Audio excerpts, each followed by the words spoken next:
بسم اللہ الرحمن الرحیم۔ السلام علیکم خواتین و حضرات، نظریات کی دنیا میں خوش آمدید۔ ناظرین اکرام، مذہبی اور سیاسی جماعت تحریک لبیک یا رسول اللہ کے بانی خادم حسین رضوی کے بارے میں کچھ سال پہلے تک زیادہ معلوم نہیں تھا۔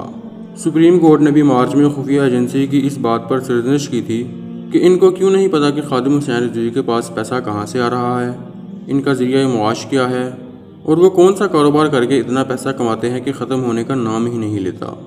مزید ڈسکس کرنے سے پہلے ہمارے نظریات چینل کو سبسکرائب کریں اور ساتھ میں بیل آئیکن کو بھی دبا دیں، اس طرح آپ کو ہماری ہر آنے والی نئی ویڈیو کا نوٹیفیکیشن بھی ملتا رہے گا۔ خادم حسین رضوی کا آغاز۔ لاہور کی ایک مسجد کے 52 سالہ خطیب خادم حسین رضوی کی اصل شہرت نومبر 2017 میں ہوئی، جب حکومت وقت نے پاکستان کے آئین میں ختم نبوت کے قانون میں ترمیم کی تھی۔ تب انہوں نے ہزاروں افراد کے ساتھ اسلام آباد کے فیض آباد چوک میں 21 دن تک دھرنا دیا۔ اس تبدیلی کے ذمہ دار وزیر قانون زاہد حامد کو گھر بھیجا اور کامیاب ہو کر واپس لاہور آئے۔ اس سے پہلے وہ ممتاز حسین قادری کی پھانسی کی سخت مخالفت بھی کرتے رہے اور وہیں سے انہوں نے اپنی مذہبی سرگرمیوں کے ساتھ ساتھ سیاست کے میدان میں بھی قدم رکھا۔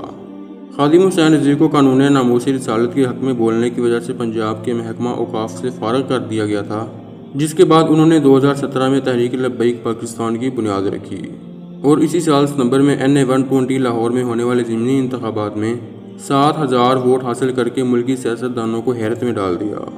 یاد رہے کہ تحریک لبیک پاکستان کے قیام کے تقریباً 6 ماہ بعد یہ ضمنی الیکشن ہوئے تھے اور نون لیگ اور PTI کے بعد تیسرے نمبر پر ووٹ اسی جماعت کے تھے۔ فیض آباد دھرنے کے متعلق تاثر تھا کہ اس دوران احتجاج کرنے والوں کو کسی نہ کسی صورت میں پاکستانی فوج کی حمایت حاصل تھی، لیکن جب آسیہ ملونہ کے حوالے سے دھرنے دیے گئے تب سے یہ سوال دوبارہ پوچھا جا رہا ہے کہ تحریک لبیک پاکستان کو کس کی حمایت حاصل ہے، کیونکہ پاک فوج کی جانب سے ان کو کوئی مدد یا حمایت حاصل نہیں ہے۔ مبصرین کا خیال ہے کہ فیض آباد میں انہیں کسی کی حمایت حاصل ہو یا نہ ہو، لیکن اب یہ بات ظاہر ہو رہی ہے کہ یہ جماعت صرف اپنی مقبولیت کی بنا پر ہی کام کر رہی ہے اور ان کو ملکی یا غیر ملکی ایجنسی کسی کی امداد یا حمایت حاصل نہیں ہے۔ ویل چیئر تک محدود ہونے کے باوجود خادم حسین رضوی نظریہ اسلام کے ایک بڑے حامی بن کر سامنے آئے ہیں۔ اس معاملے میں ان کا انداز بیان بہت سادہ اور واضح ہوتا ہے۔ تحریک لبیک پاکستان اب تک بہت سارے سیاسی جلسے بھی کر چکی ہے، جن میں لاکھوں کی تعداد میں لوگ شرکت بھی کرتے ہیں۔ ان میں لاہور مینار پاکستان کا جلسہ، کراچی مزار قائد پر جلسہ اور راولپنڈی میں لیاقت باغ کا جلسہ قابل ذکر ہیں۔ چونکہ خادم حسین رضوی کا بیان دین اسلام کے تمام تر پہلوؤں اور جہاد فی سبیل اللہ کی عکاسی کرتا ہے، اس لیے پاکستانی میڈیا کی جانب سے ان کو کوریج نہیں مل رہی۔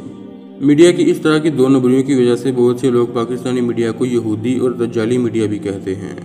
خادم حسین رضوی کا انداز بیان آپ اس طرح سمجھ لیں کہ وہ اپنے آپ کو رسول اللہ صلی اللہ علیہ وسلم کی عزت و ناموس کا چوکیدار کہہ کر بلاتے ہیں۔ خادم حسین رضوی کا تعلق پنجاب کے ضلع اٹک سے ہے۔ وہ حافظ قرآن ہونے کے ساتھ ساتھ شیخ الحدیث بھی ہیں اور فارسی زبان پر بھی ان کو عبور حاصل ہے۔ خادم حسین رضوی ٹریفک کے ایک حادثے میں معذور ہو گئے تھے اور اب وہ بغیر سہارے کے چل بھی نہیں سکتے۔ وہ 22 جون 1966 کو ضلع اٹک میں حاجی لال خان کے ہاں پیدا ہوئے تھے۔ جہلم اور دینہ کے مدارس میں حفظ اور تجوید کی تعلیم حاصل کی، جس کے بعد لاہور میں جامعہ نظامیہ رضویہ سے درس نظامی کی تکمیل کی۔ خادم حسین رضوی پر مختلف نوعیت کے کئی مقدمات بھی درج ہیں، مثلاً اوپر والے سپیکر آن کر کے جمعہ کی تقریر کرنا اور دیگر انتہا پسندی کے نام پر مقدمات وغیرہ۔ جنوری 2017 میں ناموس رسالت کے حق میں انہوں نے ایک ریلی بھی نکالی تھی، جس پر پولیس نے لاٹھی چارج کیا تھا۔ انہیں گرفتار کر کے جیل بھیج دیا گیا اور ان کا نام پنجاب حکومت نے 4تھ شیڈول میں رکھ دیا، جس کا مطلب ہے کہ انہیں اپنی نقل و حرکت کرنے اور سفر کرنے کے بارے میں پولیس کو آگاہ رکھنا ہوتا ہے۔ خادم حسین رضوی کو اپنی سرگرمیوں کے لیے وسائل کہاں سے ملتے ہیں یہ واضح نہیں ہے، لیکن فیض آباد دھرنے کے واقعات بتاتے ہوئے انہوں نے کہا کہ نامعلوم افراد لاکھوں روپے ان کو دے کر جا رہے تھے۔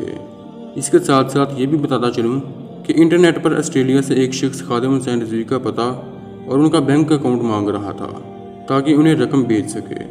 اس کے علاوہ واٹس ایپ پر ایک فون نمبر کے ساتھ ایک پیغام بھی گردش کر رہا تھا، جس میں کہا گیا تھا کہ اگر احتجاج کے دوران کسی کارکن کو کوئی سہولت مثلاً موبائل بیلنس، پیسے یا کھانے کے سامان کی ضرورت ہو تو اس نمبر پر میسج کر کے حاصل کر سکتا ہے۔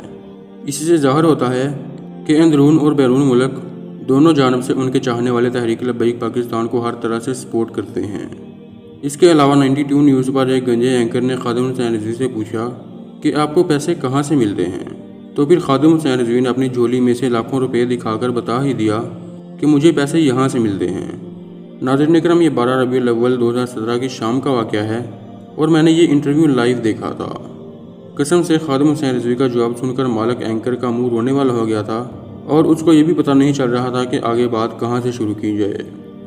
خادم حسین رضوی پر ریسرچ کرنے کے بعد میں اس نتیجے پر پہنچا کہ یہ صرف خادم حسین رضوی نہیں ہیں بلکہ حافظ علامہ خادم حسین رضوی صاحب ہیں، جو معذوری اور معاشی تنگی کے باوجود پوری دنیا کے یہودی اور دجالی نظام سے ٹکر لے رہے ہیں اور ہمارے روایتی حکمرانوں مثلاً زرداری، نواز شریف، شہباز شریف اور عمران خان سے بہت زیادہ مختلف ہیں۔ ناظرین اکرام، اگر آپ کو ہماری یہ ویڈیو اچھی لگی ہے تو ویڈیو کو لائک کرنے کے ساتھ چینل کو سبسکرائب ضرور کر لیں اور ساتھ میں بیل آئیکن کو بھی دبا دیں۔ اس طرح آپ کو ہماری ہر آنے والی نئی ویڈیو کا نوٹیفیکیشن بھی ملتا رہے گا۔